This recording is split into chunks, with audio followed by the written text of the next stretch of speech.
ద్రోణి ఎఫెక్ట్తో రాష్ట్రంలోని పలు జిల్లాల్లో వర్షాలు కురిశాయి. మహబూబ్ నగర్, నల్గొండ జిల్లాలో ఈదురుగాలులతో జోరుగా వాన పడింది. పలు చోట్ల తోటలకు తీవ్ర నష్టం జరగగా హైవేలపై చెట్లు విరిగిపడ్డాయి. దక్షిణ తెలంగాణ జిల్లాలకు ఇవాళ, రేపు రెయిన్ అలర్ట్ ఇచ్చింది వాతావరణ శాఖ. క్యూములోనింబస్ మేఘాల ప్రభావం, ద్రోణి ఎఫెక్ట్తో రాష్ట్రంలోని పలు జిల్లాల్లో వర్షాలు కురుస్తున్నాయి. మహబూబ్ నగర్ జిల్లాలో భారీ వర్షం కురిసింది. జడ్చర్ల నియోజకవర్గంలో ఈదురుగాలులతో వాన బీభత్సం సృష్టించింది.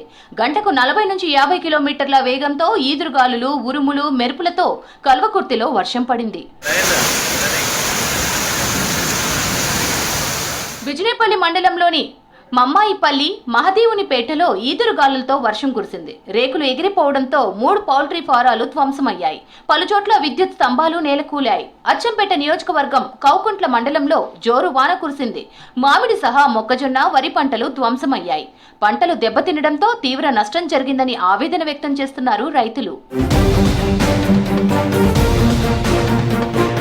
ఉమ్మడి నల్గొండ జిల్లాలో పలుచోట్ల గాలివాన బీభత్సం సృష్టించింది. వలిగొండ మండలం పరిధిలో హైవేపై చెట్లు విరిగిపడ్డాయి. భువనగిరి, చిట్యాల ప్రధాన రహదారిపై పడిపోయిన చెట్లను జేసీబీల సాయంతో తొలగించారు. చింతపల్లి మండలంలో బలమైన ఈదురుగాలులకు మామిడి తోటలకు తీవ్ర నష్టం జరిగింది. గొడకండ్లలో బొప్పాయి తోట పూర్తిగా ధ్వంసమైంది. కాపు కాసే టైంలో చెడగొట్టు వానలతో కోలుకోలేని దెబ్బ తగిలిందని రైతులు ఆవేదన వ్యక్తం చేస్తున్నారు. 15 లక్షల విలువైన పంట నష్టం జరిగిందన్నారు.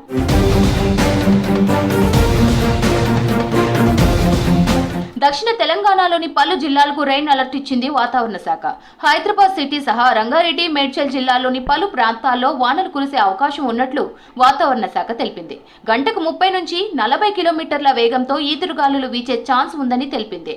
ఉమ్మడి ఖమ్మం, నల్గొండ, వరంగల్, మెదక్, మహబూబ్ నగర్ జిల్లాల్లో గాలివాన కురిసే ఛాన్స్ ఉందని ప్రజలు అప్రమత్తంగా ఉండాలని తెలిపింది.